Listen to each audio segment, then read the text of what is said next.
Welcome back, students, and this is the last stanza of our poem The Road Not Taken by Robert Frost. Okay. Robert Frost अभी यहाँ पर अपनी choices के बारे में बता रहे हैं कि उन्होंने कौन सा रोड जो है चूज़ किया है और उसके बाद वो कैसे उस रोड के ऊपर आगे चलते हैं और अपनी लाइफ में क्या गेन करते हैं।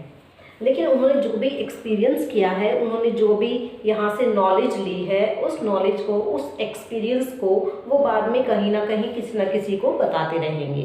मे बी वो नेक्स्ट जनरेशन के बच्चों को बताते रहेंगे या फिर अपने सिबलिंग्स को या फिर अपने कलीग्स को बताते रहेंगे कि किस तरह से मैंने एक डिफरेंट चॉइस अपने टाइम पे की थी और उसने किस तरह से मेरी लाइफ में एक ड्रास्टिक डिफरेंस ला दिया था। लास्ट स्टेंजा हमें यही बताता है कि रॉबर्ट फ्रॉस्ट कैसे अपनी चॉइस के बारे में इन फ्यूचर किसी को बताएंगे। I shall be telling this with a sigh somewhere ages and ages hence. I shall be telling this means about the choice with a sigh. Sigh means a heavy breath, एक लंबी आह या एक लंबी सांस।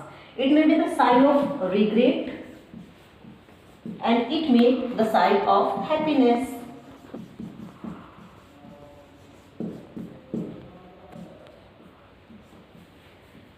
ये जो लंबी आह हो सकती है, ये जो साई हो सकती है, ये जो हैवी ब्रीथ हो सकती है, वो रिग्रेट की भी हो सकती है, पश्चाताप की भी हो सकती है और हैप्पीनेस की भी हो सकती है, खुशी की भी हो सकती है।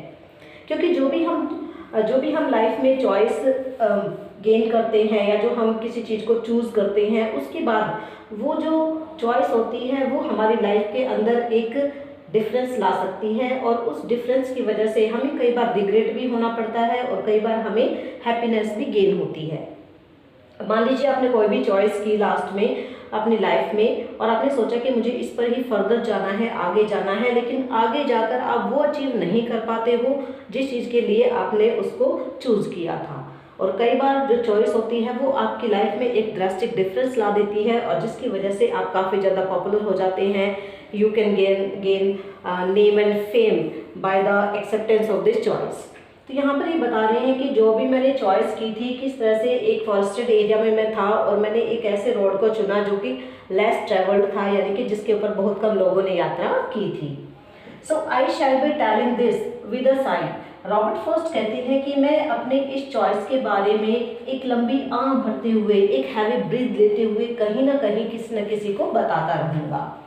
समवेयर, कहीं ना कहीं, ages and ages hence means in future. मैं अपने इस चॉइस के बारे में कहीं ना कहीं किसी न किसी को इन फ्यूचर अवश्य बताऊंगा, जरूर बताऊंगा, एक हैवी ब्रीथ के साथ। It may be the sigh of regret, it may the sigh of happiness. Two roads diverged in a would.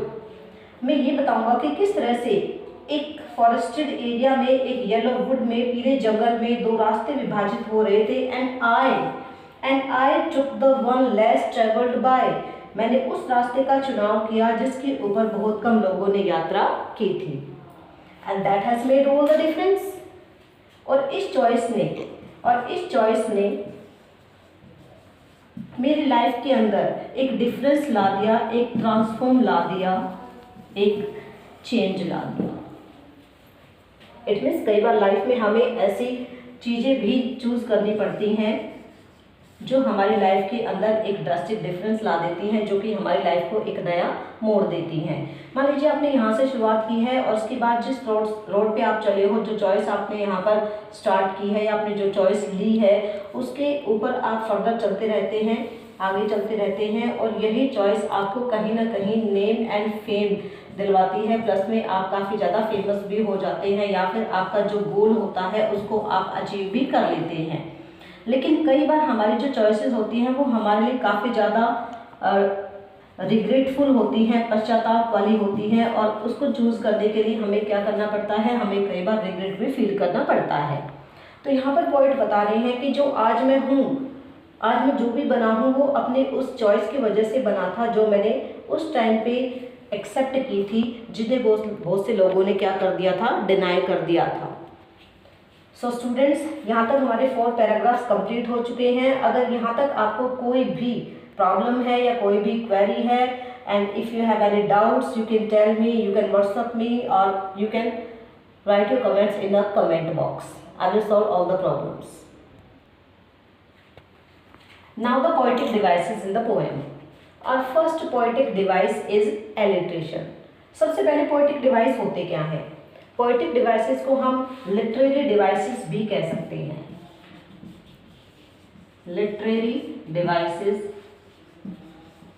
और poetic devices, इन दोनों में से कोई भी आपको एग्जाम में मिल जाए, पोएटिक डिवाइस हो या फिर लिटरेरी डिवाइसेस हो, तो इसका मतलब क्या है कि इस पोएम के जो भी आपको पोएटिक डिवाइस हैं जो इसमें यूज हुए हैं वो आपको बताने होते हैं। तो सबसे पहले जो पोएटिक डिवाइस यूज हुआ है ये कॉमन है बिल्कुल, ये आपने हिंदी में भी किया होगा। First one is alliteration. Alliteration को हिंदी में बोलते हैं अनुप्रास अलंकार। एलिट्रेशन मीन्स अनुप्रास अलंकार।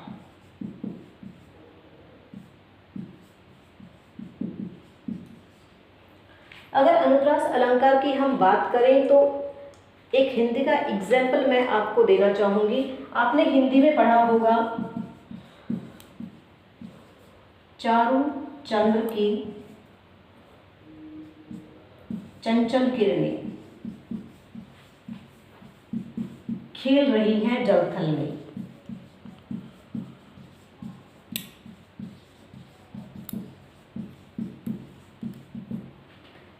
फर्स्ट लाइन में अगर हम देखें तो यहाँ पर च च च, जो हमारा च व्यंजन है वो कितनी बार रिपीट हुआ है? 3 टाइम्स रिपीट हुआ है।